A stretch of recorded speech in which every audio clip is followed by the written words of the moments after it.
저희 오늘은 You Must Come Back Home이라는 제목을 가지고 함께 하나님의 말씀 나누도록 하겠습니다. 저희 오늘 부활절 겸 전도축제로 해서 같이 설교하는데 저희 홈 스위트 홈이 전도축제 주제입니다. 이거 보면 사실 바로 생각나는 게 있죠. 뭐 미디어를 아예 접하시지 않으신 거죠. 이제 그냥 나는 세상의 모든 것을 다 끊어내고 올리 말씀 그냥 이거죠. 예, 저희 지드래곤 바로 생각나잖아요. GD가 이 7년 만에 컴백할 때 들고 나타났던 노래가 이 홈 스위트 홈이라는 노래라고 합니다. 이 가사에서는 집에 대한 이야기를 잘 하고 있는데 여기서 나오는 집은 사실 가사를 좀 뜯어보면 단순한 물리적인 집이 아니라는 것을 우리는 알 수 있습니다.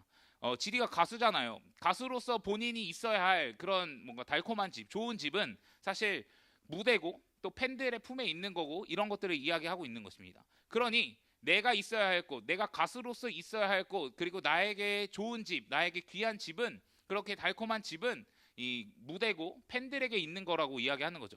그러면 여러분 이런 좀 가사 내용을 좀 생각해 보면 우리에게도 한번 질문을 해볼 수 있을 것 같습니다. 내가 있어야 할 곳은 어딜까?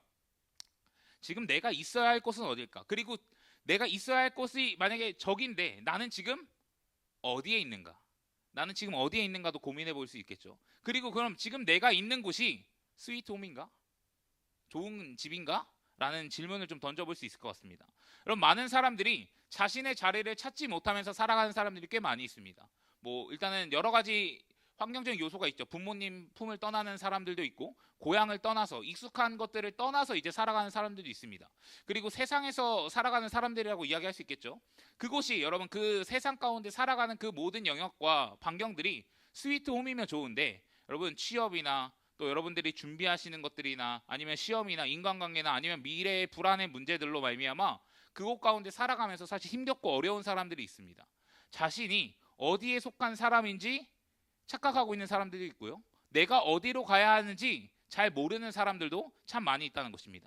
여러분 저 오늘 베드로전서 말씀을 읽었는데 베드로전서는 이 베드로가 쓴 편지거든요. 근데 이 수신자들을 어떻게 부르고 있냐면 나그네들이라고 표현하고 있습니다. 나그네들.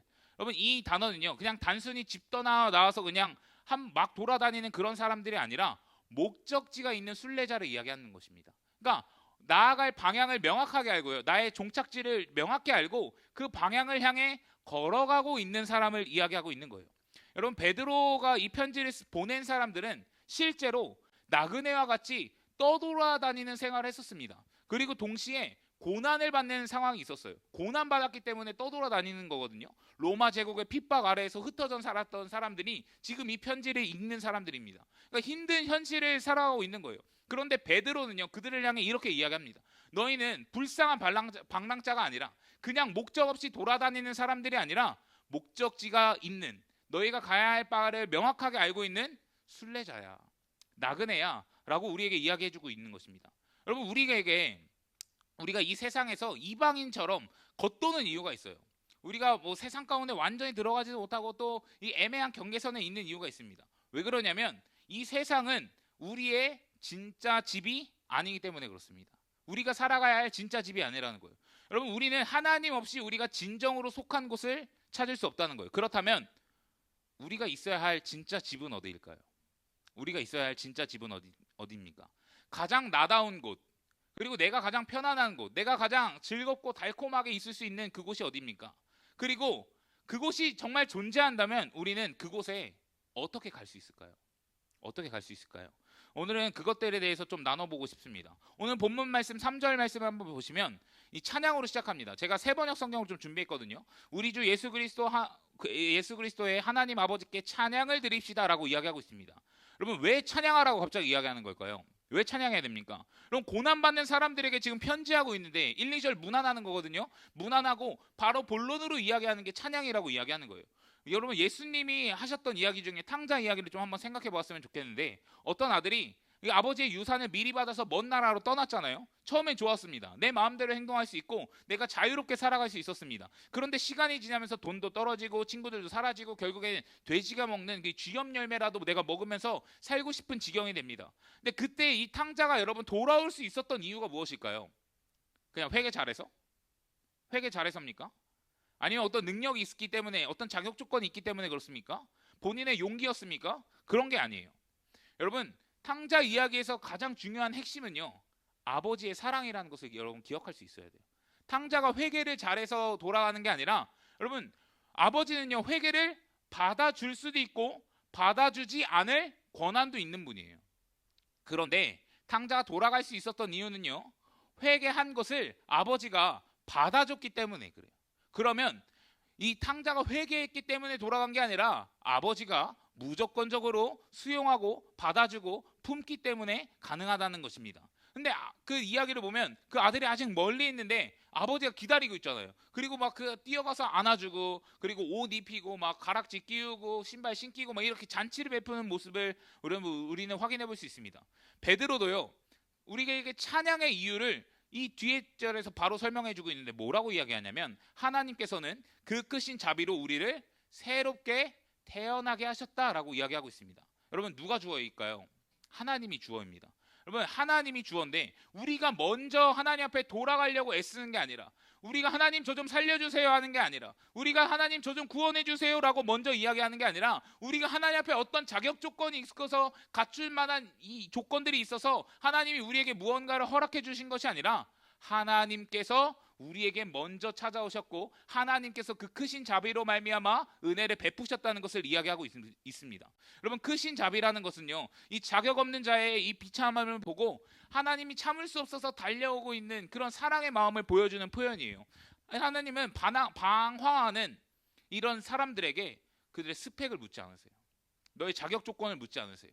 너가 필요한 것들, 어떤 것들을 요구해야 된다고 이야기하지 않으세요. 가장 중요한 것은 무엇이냐면, 하나님은요 그분의 자비하심으로, 그분의 사랑하심으로, 그분의 은혜로 말미암아 그들에게 찾아오셔서 그들을 새롭게 태어나게 하신다. 다시 말해서 탕자 이야기로 생각해 보면 다시 한번 자녀 삼아 주시는 은혜로 함께 하신다는 것입니다. 그렇다면요, 하나님께서는 어떻게 우리를 자녀 삼아 주시고 어떻게 새롭게 태어나게 하셨을까요? 여러분, 3절의 구조를 좀 잘 보면요, 베드로는 새롭게 태어나셨다라고 말한 직후에 바로 그 방법을 밝히고 있는데, 말씀을 한 장 더 넘겨주시면 죽은 사람들 가운데서 예수 그리스도가 부활하심으로 말미암아라고 이야기하고 있습니다. 부활하심으로 말미암아. 여러분, 부활이 단순히 뒤에 붙은 내용이 아니라요, 부활이 핵심이에요.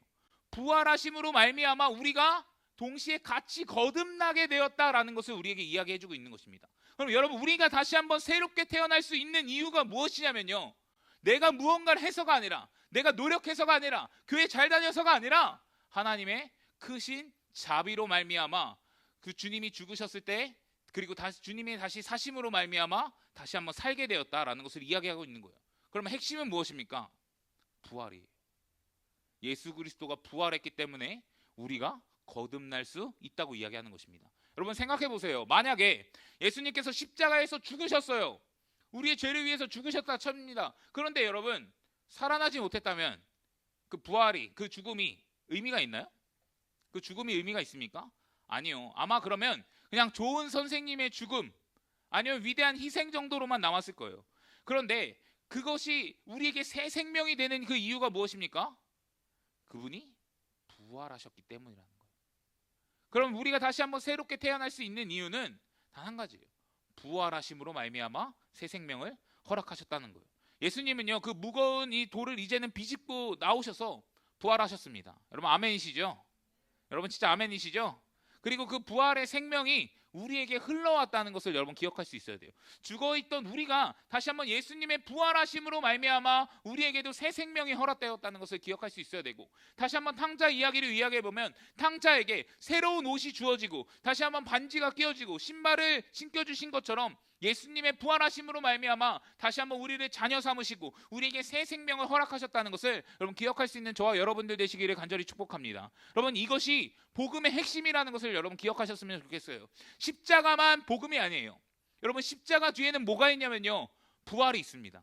부활까지가 복음의 완성이라는 것을 여러분 기억하셨으면 좋겠어요. 여러분, 사도 바울이 고린도전서 15장 17절 말씀에 뭐라고 이야기하냐면, 그리스도께서 다시 살아난 일이 없으면, 다시 말해서 무엇입니까? 부활하지 않았으면 너희의 믿음도 헛되고 너희가 여전히 죄 가운데 있을 거라고 이야기합니다. 여러분, 다시 말하면서 예수 그리스도가 부활하심으로 말미암아 우리 안엔 거듭남이 있다는 거예요.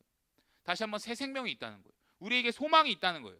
그러니까 여러분, 이 모든 것들이 부활이라는 이 신앙 밑에 있다는 것, 신앙 위에 세워져 있다는 것을 여러분 꼭 기억하셨으면 좋겠어요. 그러니 베드로 사도가 이야기하는 것이 무엇입니까? 찬양해라. 찬양해라. 고난 중에도 찬양할 수 있는 이유, 힘들고 어려운 인생을 살아가는 중에서도 찬양할 수 있는 이유는 무엇입니까? 구원의 주체는 내가 아니라 하나님이기 때문에 그렇습니다. 내가 어떤 노력을 해서 구원을 받은 것이 아니라 예수 그리스도께서 죽으시고 부활하심으로 말미암아 우리에게 새 생명이 허락됐기 때문에 그 하나님을 찬양하고 그 예수 그리스도를 높이라고 이야기하는 거예요. 그리고 그 구원은요, 결코 흔들리지 않는 그 예수 그리스도의 부활에 여러분 있다는 것을 여러분 꼭 기억하셨으면 좋겠습니다. 혹시 지금 우리 중에 여러 가지 생각을 하고 계신 사람들이 있을 거예요.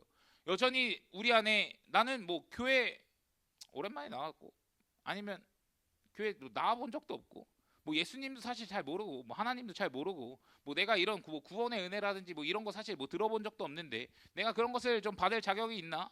아니면 구원받으면 천국 간다고 얘기하는 내가 그런 자격들이 있나? 이렇게 생각할 수도 있어요. 그런데 여러분들이 꼭 기억하셨으면 좋겠는 건요, 성경은, 진리는 뭐라고 이야기하고 있냐면 하나님의 그 크신 자비하심이 우리를 향해 먼저 찾아왔다고 이야기하고 있습니다. 그럼 부활하신 예수님께서는요, 우리에게 먼저 찾아오신다는 것을 여러분 꼭 기억하셨으면 좋겠어요. 그렇다면 이 부활이 이제는 소망의 시작이 된다는 것을 여러분 꼭 기억하셨으면 좋겠어요. 부활이 소망의 시작입니다. 여러분, 왜 소망이라고 이야기할까요? 우리는 죽을 수밖에 없는 존재이기 때문에, 죽을 수밖에 없는 존재가 살 기회가 생겼기 때문에 소망이 생겨난다고 이야기하는 거예요. 그러니 여러분, 부활은요, 우리에게 소망을 가져다 준다는 것을 여러분 기억하면서 소망을 품고 여러분 살아갈 수 있는 저와 여러분들 되셨으면 좋겠습니다. 계속해서 이어서 3절 후반절 말씀 보시면 이렇게 기록되어 있어요. 죽은 사람들 가운데서 예수 그리스도가 부활하심으로 말미암아 우리로 하여금 산 소망을 갖게 해주셨으며 라고 이야기하고 있습니다. 어떤 소망을 이야기하고 있습니까? 산 소망을 이야기하고 있어요. 여러분, 구원으로 끝이 아니에요.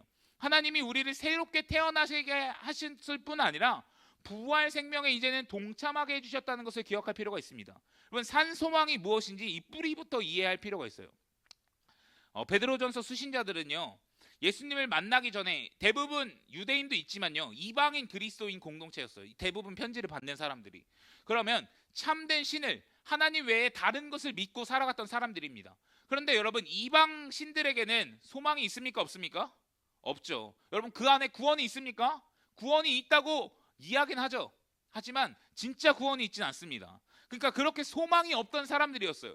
그런데 그 에베소서 2장 12절은 그때 그 시절을 이렇게 이야기합니다. 그때의 너희는 그리스도 밖에 있었고 이스라엘 나라 밖의 사람이라 언약의 약속의 언약들에 대하여 외인이요 세상에서 소망이 없고 하나님도 없는 자이더니라고 이야기하고 있습니다. 여러분, 그 이방인들은 원래 어떤 존재였습니까? 소망도 없었다. 소망 없는 자.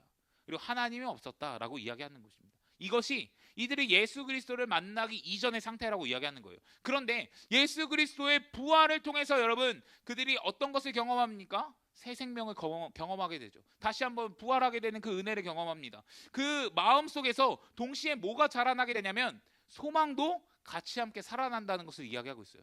이제는 그들 가운데 소망이 없이 살아갔던 그 인생이 새 생명을 얻음으로 말미암아 새 생명뿐만 아니라 소망까지 다시 한번 숨쉬게 된다는 것을 이야기하고 있습니다. 이것이 산 소망이라고 이야기하는 거예요. 예수 그리스도께서 이 부활하심으로 말미암아 죽은 자를 살렸듯이요, 죽어있던 우리의 소망도 다시 한번 살리신다라는 것을 이야기하고 있습니다. 근데 여러분, 이것을 이해하고 보면 우리가 오늘날 이 주변을 좀 새롭게 볼 수 있는 시야가 좀 열릴 수 있을 것 같아요. 여러분, 질문 하나 드리도록 하겠습니다. 여러분, 하나님 없이 살아가는 사람들은 무엇을 좀 의지하면서 살아갈까요? 무엇을 의지하면서 살아갈까요? 뭐 하나님 외에 모든 것을 이야기할 수 있겠죠. 뭐 재물을 이야기할 수 있고, 돈을 이야기할 수 있고, 성공이나 높은 지위나 명예나 아니면 자아실현이나 여러 가지를 이야기할 수 있을 것입니다. 네, 여러분, 이게 결코 나쁜 건 아니죠. 우리가 살아가면서 또 필요한 요소들이기도 합니다. 그러나 여러분, 베드로전서 1장 24절은 이렇게 이야기해요. 모든 육체는 풀과 같고 그 모든 영광은 풀의 꽃과 같으니 풀은 마르고 꽃은 떨어지되라고 이야기하고 있습니다. 여러분, 결국 이것들은요, 시들어지고 사라질 것들에 불과하다고 이야기하는 거예요. 여러분, 왜 죽은 소망이 위험할까요? 여러분, 왜 진짜 소망, 산 소망이 아닌 가짜 소망, 우리가 재물이나 물질이나 그것들의 소망을 두는 게 여러분 왜 위험할까요? 그게 나를 구원한다고 생각하기 때문이죠. 그게 나를 안전하게 지켜준다고 생각하기 때문입니다. 내가 이뤄놓은 것들로 말미암아 내가 잘 살 수 있다고 생각하게 만들기 때문입니다. 그런데 여러분, 우리가 그 작은 것들이 하나하나 흔들리게 되면 사실 우리 어떤 모습이죠? 주식하는 분들 요새 주식 막 왔다 갔다 난리 나죠? 올라갔다 내려갔다 내 마음도 왔다 갔다 그냥. 우리 그 주식 하나에도 이렇게 마음이 흔들립니다. 뭐 직장 잃을 때도 마찬가지고, 취업의 문제에서도 마찬가지고, 건강이 나빠지고 이런 문제에서도 마찬가지죠. 우리가 그것들의 영원한 소망을 가지고 있고 내가 이것만 붙들면 나 잘 살아갈 수 있어 라고 이야기하는 것들은요, 여러분 썩은 동아줄을 붙들고 있는 것과 같다고 이야기하는 거예요. 여러분, 잘 살아가고 있는 것처럼 보이죠. 남들처럼 살아가고 있는 것처럼 보일 수도 있습니다. 그러나 그럼 그건 언제 끊어질지 모른다는 거예요. 아무도 몰라요. 그러나 여러분, 산 소망은 다르다는 것을 우리는 기억할 필요가 있습니다. 죽음조차 이기신 그 부활이 근거라고 이야기하는 거예요. 부활 위에 세워지는 거예요. 부활이 소망을 주고, 부활이 산 소망을 허락한다는 거예요. 그러면요, 이 부활은요, 죽음도 막지 못한다는 것을 우리는 생각할 필요가 있어요. 여러분, 세상에서 가장 강한 권세는 죽음이라고 이야기합니다. 죽음은요, 모든 것을 무로 만들기 때문에 그래요. 그러나 죽음도 이기지 못한 게 있죠. 예수 그리스도였습니다. 부활하심이었습니다. 그럼 여러분, 그 죽음도 막지 못하는 그 부활로 말미암아 우리에게 주어진 그 산 소망은요, 이 세상의 그 무엇도 끊을 수 없다는 것을 우리는 명심할 필요가 있다는 거예요. 그렇다면 우리에겐 소망이 있다면, 우리가 소망이 있다면 고난 중이지만, 힘들지만, 어렵지만요, 살아낼 수 있는 힘을 우리에게 부여한다는 거예요. 여러분, 탕자가 돼지우리에서 일어선 것도 소망이 있기 때문이라는 것을 여러분 기억할 필요가 있어요. 말씀해 보면 이런 말씀이 있어요. 아버지 집에는 양식이 풍족한 풍분이 얼마나 많은가. 여러분, 어떤 소망이 있는 것입니까? 내 아버지께 돌아가면 내 아버지는 나를 회복시킬 힘이 있어, 나를 살릴 힘이 있어 라는 그 소망이 있기 때문에 그쪽으로 나아간 거예요. 그런데 여러분, 우리에게 주어진 그 산소망이라는 것은요, 단순히 탕자가 생각한 것보다 더 큰 거라고 이야기하는 거예요. 부활하신 예수님이라는 그 역사적 사실에 뿌리를 둔 흔들리지 않는 산소망이라는 것을 여러분 꼭 기억하셨으면 좋겠습니다. 그럼 우리에게도 질문을 좀 던져봐야겠죠. 사랑하는 청년 여러분, 여러분들은 산소망을 붙들고 살아가십니까? 아니면 죽은 소망을 붙들고 살아가고 계십니까? 여러분, 청년의 시기가 이 베드로전서의 수신자들처럼, 그리고 나그네들처럼 뭔가 방랑하는 것 같고 또 막 돌아다니는 것 같고 고난받고 힘들고 어려운 시기라는 것을 잘 알고 있습니다. 그래서 아마 고민이 많이 될 것 같아요. 도대체 내가 무엇을 붙잡고 살아가야 하는가? 내가 무엇을 붙잡고 살아가야 하는가? 인간적인 시선과 관점으로는 솔직히 말해서 돈 붙잡고 싶죠. 또 내가 원하는 거 붙잡고 싶죠. 그런 것들이 너무나 많이 있습니다. 그래서 우리를 참 헷갈리게 하는 것 같아요. 이거 지금 당장에 이거 선택하면 좋아 보이는데, 지금 이거 당장에 내가 할 수 있는 거 선택하면 나에게 너무나 많은 유익이 있을 것 같은데, 그래서 우리는 헷갈리기도 합니다. 그러나 여러분, 베드로전서가 분명히 이야기하는 것은 무엇이냐면요, 산 소망이 있으면 죽은 소망도 분명히 있다는 것을 이야기해주고 있는 거예요. 그러니 여러분들은 무엇을 붙들고 있는지 여러분 잘 고민해 보시고 생각해 보시고 여러분 돌아보셨으면 좋겠습니다. 여러분, 청년의 때에 여러분 아무 소망 없이 살아가는 우리의 인생으로 살아가는 것이 아니라 우리를 거듭나게 하신 그 하나님의 은혜를 여러분들이 꼭 기억하셨으면 좋겠습니다. 그리고 썩은 동아줄과 같은 것에 여러분 목숨 거는 것이 아니라 죽은 소망을 여러분 이제는 내려놓고 영원히 그 누구도 끊지 못하는 그 산 소망을 여러분 붙들 수 있는 저와 여러분들 되시기를 주님의 이름으로 간절히 축복합니다. 그 소망은요, 예수 그리스도의 부활이라는 것에 있고 사망도 끊을 수 없고 세상의 그 어떤 천사나 그 어떤 것도 끊을 수 없는 것을 여러분 꼭 기억하셨으면 좋겠습니다. 그리고 그것은요, 지금 살아가는 게 힘들지만 어렵지만 또 고통스럽지만 살아갈 수 있게 하는 원동력이 된다는 것을 여러분 꼭 기억하셨으면 좋겠습니다. 이 뒤에서 한 번 더 이야기할 텐데 그때 조금 더 자세히 이야기해 볼게요. 그러니 여러분, 이 산소망을 여러분 꼭 기억하시면서 나아갈 수 있는 저와 여러분들 되셨으면 좋겠어요. 이제 마지막으로 4절로 좀 넘어갈 건데요, 4절에 이런 말씀이 있습니다. 썩지 않고 더러워지지 않고 낡아 없어지지 않는 유산을 물려받게 하셨다라고 이야기하고 있습니다. 여러분, 산소망이 바라보는 최종 목적지가 나옵니다. 유산이라고 이야기해요. 근데 개역개정 버전에 보면은 유업이라고 이야기하거든요. 근데 여러분, 유업이라는 단어는 구약 성경에서 매우 많이 나오는 단어 중에 하나예요. 여러분, 유업은 그 땅을 이야기하는 건데 이스라엘 백성에게 그 유업은 실제적으로 가나안 땅을 이야기하고 약속의 땅을 이야기하는 것입니다. 하나님이 허락하신 그 약속의 땅, 거기서 살아가는 그 특별한 지위, 그것들을 이야기하고 있는 거예요. 근데 그 광야 40년을 버티게 하는 게 무엇일까요? 너네 약속의 땅이 있어. 너네 그 땅으로, 좋은 땅으로 들어갈 거야. 젖과 꿀이 흐르는 그 땅으로 들어갈 거야. 그 유업에 대한 소망과 기대가 있는 거예요. 그러니까 만나가 가끔 내리지 않는 그런 상황 속에서, 광야의 길이 고단한 그 순간 속에서라도 그 약속의 땅이 있기 때문에 지금 광야가 힘들고 지금 광야가 어렵고 내가 척박한 땅을 살아가고 있지만 걸어간다는 거예요. 그 젖과 꿀이 흐를 땅을 발견하고 찾기 위해서. 그런데 여러분, 베드로는요, 우리에게 그보다 더 큰 유업이 있다고 우리에게 이야기해주고 있는 거예요. 근데 이 유업에 세 가지 특징이 있습니다. 첫 번째는 무엇이냐면요, 썩지 않습니다. PPT 한 장 넘겨주세요. 썩지 않습니다. 여러분, 가나안 땅은요, 빼앗겼어요. 빼앗기고 이 세상의 모든 것들은 썩고 사라집니다. 그러나 우리의 유업은 썩지 않는다는 거예요. 둘째, 더러워지지 않습니다. 여러분, 가나안 땅은요, 우상 숭배로 막 더러워졌어요. 이 세상의 집과 재산과 막 죄의 탐욕과 막 이런 걸로 다 오염됐습니다. 그러나 우리가 받게 될 그 유업은요, 결코 더러워지지 않는다는 것을 이야기하고 있습니다. 세 번째는요, 나이가 없어지지 않습니다. 여러분, 아무리 좋은 땅도, 아무리 좋은 집도 여러분 세월 앞에서는 장사가 없죠. 그러나 우리의 유업은요, 영원하다고 이야기하고 있습니다. 그에다가 이 유업은요, 뭐라고 이야기하냐? 너희를 위하여 하늘에 간직하신 것이라고 이야기합니다. 여러분, 하나님이 친히 하늘 금고에 가져다 뒀다고 이야기해요. 아무도 빼앗을 수 없는 것을 이야기합니다. 결국 이것이 이야기하는 것이 무엇일까요? 천국 본향을 우리에게 이야기해주고 있는 것입니다. 그리고 이것이 우리가 원래 있어야 할 곳인 스위트홈을 이야기하고 있는 것입니다. 그러면 여러분, 부활은요, 산 소망을 주시고 그 산 소망으로 말미암아 우리는요, 하늘 나라를, 하늘 본향을요 바라보고 꿈꾸면서 살아가는 인생이라고 이야기하는 것입니다. 여러분, 그 지브로라는 영화 아세요? 지브로?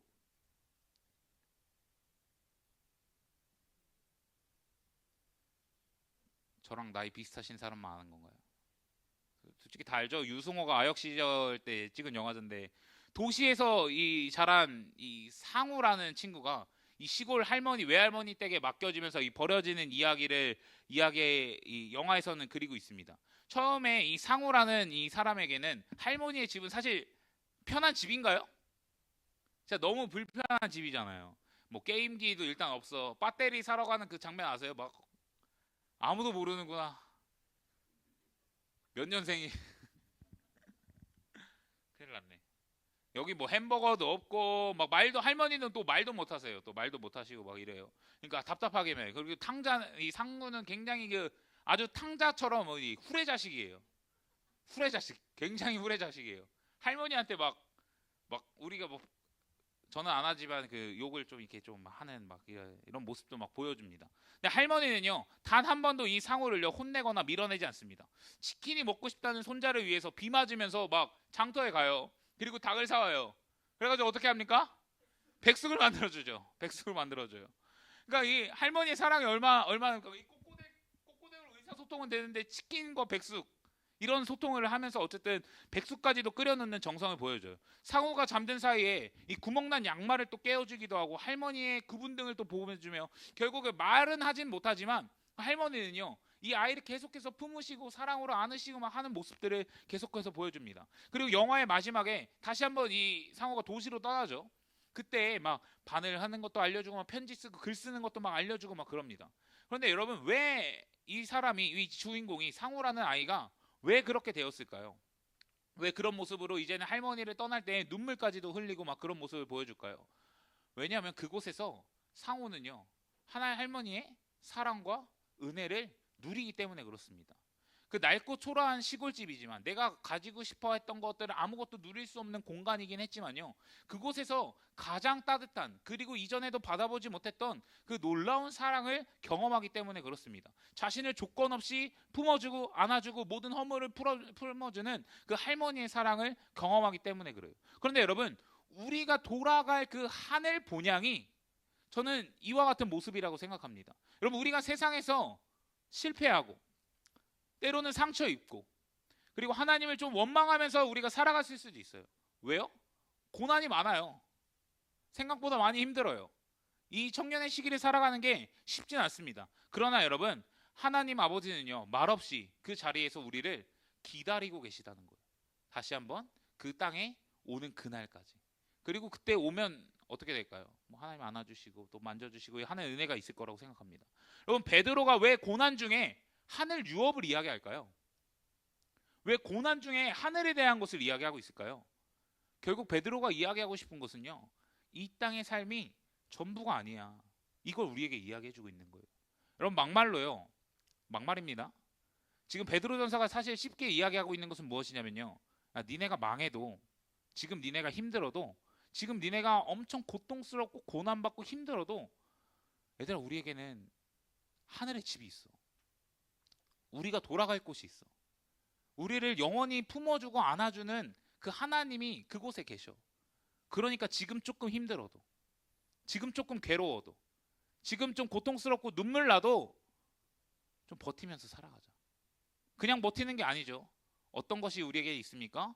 부활하심으로 말미암아 산 소망이 주어지고요, 그 산 소망은요, 하늘나라 유업을 품고 기대하게 만들기 때문에 그렇습니다. 여러분, 그 하늘 본향은요, 우리가 잘나서 가는 거 아니에요. 우리가 잘 아는 찬양 중에 어린이 찬양 뭐 있습니까? 돈으로도 못 가요. 어떤 나라입니까? 하나님 나라. 여러분, 돈으로 못 가요. 여러분, 뭐 다 잘생기고 이뻐. 거짓말은 안 나오네요. 여러분, 그렇다고 하더라도 못 가요. 여러분, 못 가요. 여러분, 예수 그리스도의 부활로 말미암아 우리에게 주어진 그 자녀의 권세가 있는 사람만 들어갈 수 있는 곳이라는 것을 여러분 꼭 기억하셨으면 좋겠습니다. 그럼 이스라엘이 광야 40년을 어쨌든 버텼잖아요. 힘들고 어렵지만 그 광야의 길을 걸어냈잖아요.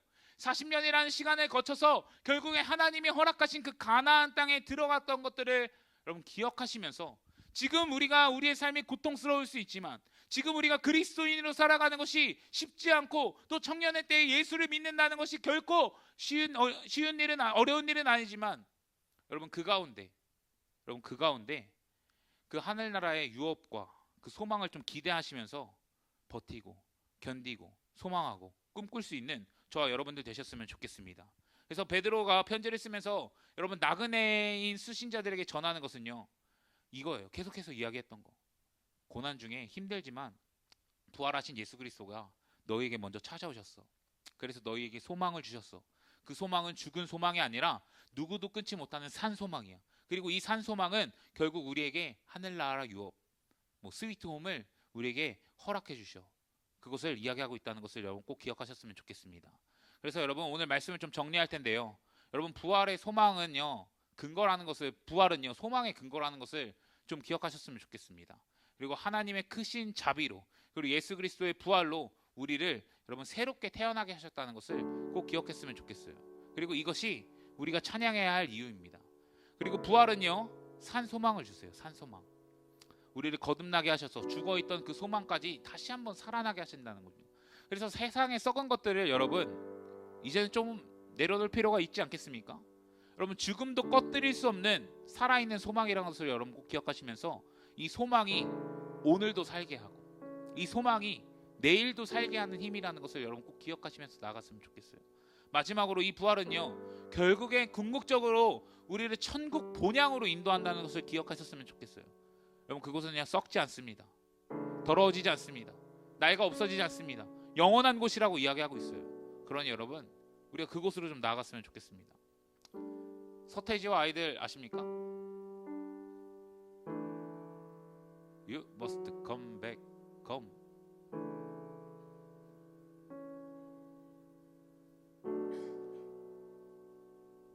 이거 번역하면 뭡니까? 너 무조건 돌아와야 된다 이런 말이잖아요. 반드시 돌아와야 된다. 여러분 반드시 돌아왔으면 좋겠습니다. 근데 이게 여러분 단순히 여러분 교회 다니세요 이 정도 이야기하는 게 아니에요. 여러분, 우리 어디로 가야 됩니까? 내가 있어야 될 곳 어디입니까? 내가 진정으로 여러분 살아가야 할 곳 어디입니까? 저는 하나님 품이라고 생각합니다. 그리고 궁극적으로 천국 본향이라고 생각합니다. 여러분, 천국 본향으로 컴백홈 해야 되는 거 아닙니까? 근데 이 그냥 돌아가는 게 아니라 중요한 게 있어요. 부활 신앙으로 돌아가요. 왜요? 소망은 어디서부터 나옵니까? 부활에서부터 나오기 때문에 그렇습니다. 예수 그리스도의 부활 신앙으로 여러분 You must come back home. 돌아가십시오. 여러분들이 있어야 할 자리로 돌아가십시오. 그곳은 어디입니까? 천국 본향인 줄 믿습니다. 아멘이시죠? 그러니 여러분 부활의 믿음이 산 소망이 되고 그 산 소망은 우리를 유업으로 그 스위트홈으로 이끈다는 것을 여러분 꼭 기억하셨으면 좋겠습니다. 그 길로 나아가는 건 단 하나예요. 부활 신앙입니다. 그냥 내가 돌아가고 싶어서가 아니라 부활 신앙으로 여러분 시작된다는 것을 여러분 꼭 기억하시면서 여러분 힘들어요. 저도 요새 너무 바빠요. 별거 많이 하느라 바쁩니다.